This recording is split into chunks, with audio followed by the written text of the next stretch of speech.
Alhamdulillahi wa kafa wa salatu wa salamu ala ibadihi alladhina astafa khususan ala afdalihim wa khatamin nabiyyin Muhammadin al-amin wa ala alihi wa sahbihi ajma'in wa ba'd. Brother Chairman, respected members of the Management Committee, and brothers and sisters, Assalamu alaikum wa rahmatullahi wa barakatuh.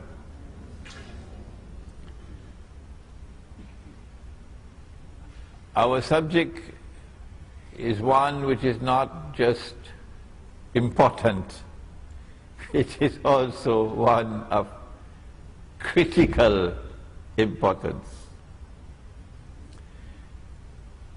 There are those who consider their supreme objective in life and their supreme loyalty to be holding on to their job and getting their promotion. But there are others who believe that their faith is the most important thing in their lives. And such people would want to sacrifice whatever they have to sacrifice in order to preserve their faith. We live in a world today where Allah subhanahu wa ta'ala is now testing us. And He is testing us with the greatest tests and trials ever in history. No people ever before, no people had to face the tests and trials that we now face. These tests and trials are of such a nature that reason alone, the rational faculty, the capacity to think, is not enough. No. We have to be a people who see with two eyes in order to be able to see and recognize the world today. But most people see with only one eye. They see with only the external eye. They are internally blind. They may have a PhD from MIT, but yet they are internally blind. The heart can see, but they don't teach that at universities now. The heart can see what these eyes cannot see. The heart can penetrate beyond the external appearance to reach the internal reality of things. But that would be possible only when there is faith in the heart. And when there is faith or iman in the heart, then Allah puts into the heart nur. You cannot buy that nur in the stock market. It's not on sale.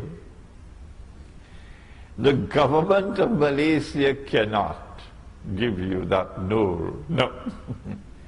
Only Allah gives that nur.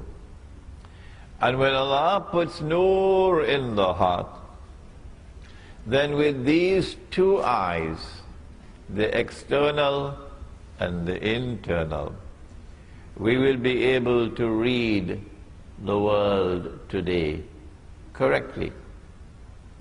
Otherwise, we can be deceived, For example, those who see with one eye, they say we live in the best of all worlds.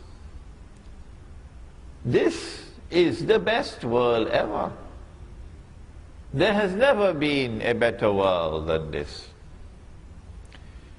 In this age, for example, we have electricity. Yesterday they used the oil lamp. In this age we have the motor car. Yesterday they used the donkey cart. In this age we have the telephone, something that you are familiar with in this company. And yesterday they used to use birds, pigeons, to take messages. In this age we have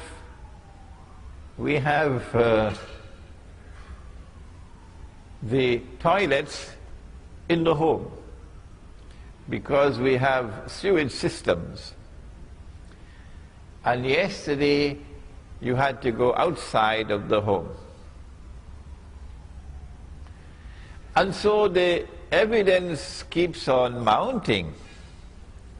Who wants to go back to yesterday? This is the best of all worlds. Those, on the other hand, who see with two eyes, they say, but wait a minute. Can this be the best of all worlds? When those who are ruling the world and getting all of mankind to become carbon copies of themselves, that anything they do, they make all of mankind follow them. This civilization, which today dominates the whole world, is now moving to get all of mankind to agree. Every government eventually will have to accept that it is legally permissible for a man to marry another man. Did you hear that? Did you hear that? That's progress, huh? That's progress. And get a marriage certificate. And for a woman to marry another woman and get a marriage certificate. We say, no, this doesn't look like the best of all worlds at all. This looks like the worst of all worlds. The difference between appearance and reality is remarkable. Yesterday we lived in a world in which, yes, there were people who were rich and there were others who were poor, of course, but we never knew an economy, no, not ever in history, in which the rich were permanently rich, and in which the poor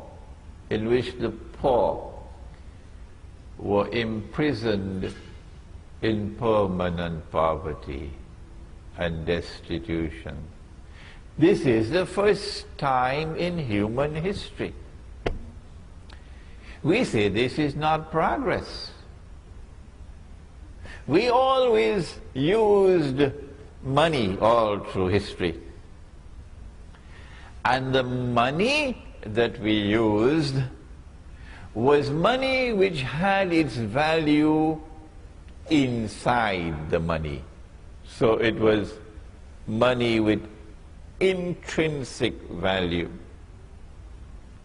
So if somebody wanted to rob you, they had to come at you and take the money from you by fighting you. Huh? That's the only way they could take your money. But now we live in a world in which they can rob us, take away our wealth, without ever having to put their hands in our pockets. Yes?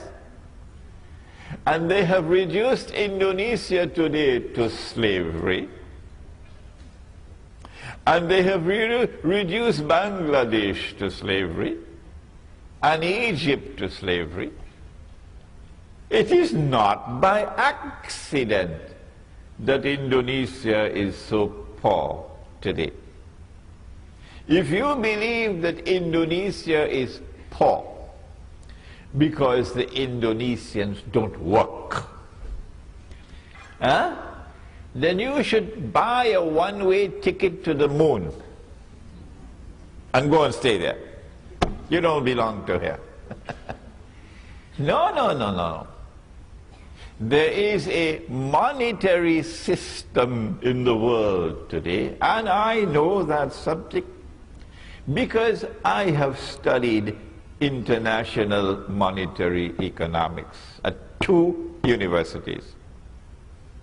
I know the subject. We have a system of money in the world today which is being used to rip off mankind, as a consequence of which one part of the world today is in slavery, and another part of the world are the slaves.